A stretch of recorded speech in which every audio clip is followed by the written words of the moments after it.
લખનૌમાં સર્જાયેલી આગની ઘટનાના અનુસંધાને સુરત ફાયર વિભાગ દ્વારા શહેરભરની શાળાઓ અને ટ્યુશન ક્લાસીસોમાં ફાયર સેફટીની તપાસ શરૂ કરવામાં આવી છે। ફાયર વિભાગની ટીમોએ વિવિધ શૈક્ષણિક સંસ્થાઓની મુલાકાત લઈ ફાયર સેફટી સિસ્ટમ કાર્યરત છે કે નહીં તેની ચકાસણી કરી હતી।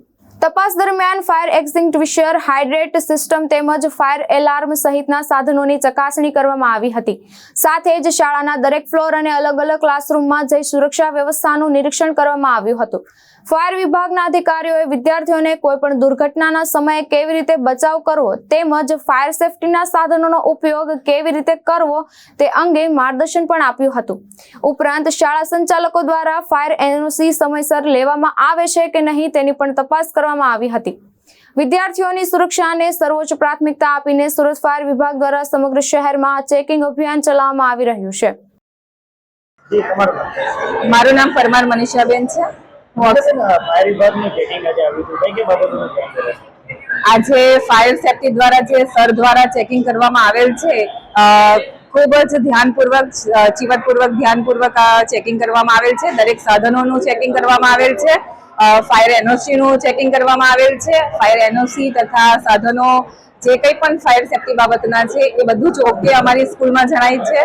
અને વિદ્યાર્થીઓના વર્ગમાં જઈને સર દ્વારા ખૂબ સુંદર અને સરસપૂર્વક સમજૂતી આપેલ છે કે જ્યારે આગ લાગે છે તો વિદ્યાર્થીઓએ આ બાબતથી કેવી રીતે બચવું જોઈએ એ બાબતની ખૂબ સુંદર સમજ આપેલ છે।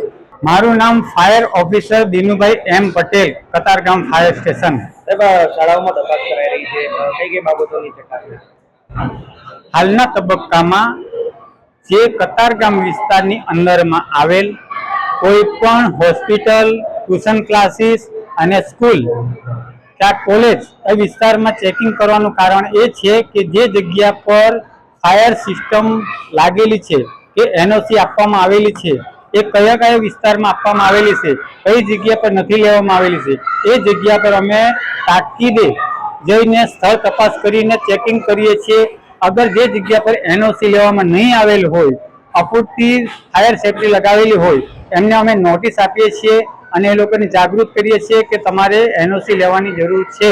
તો તે જગ્યા પર અમે કતારગામ વિસ્તારની અંદર અમે જગ્યા પર જઈને બધી જગ્યાએ અમે જઈને ચેક કરીને એનઓસી બાબતે જાગૃત કરીએ છીએ અને એનઓસી અપાવીએ છીએ અને નહીં કરી હોય તેમને પણ અપાવીએ છીએ।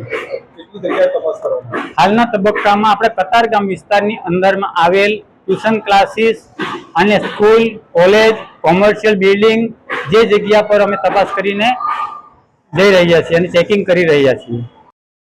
ભાવેશ ઉપાધ્યાય, દ્રષ્ટિકોણ ન્યૂઝ, સુરત।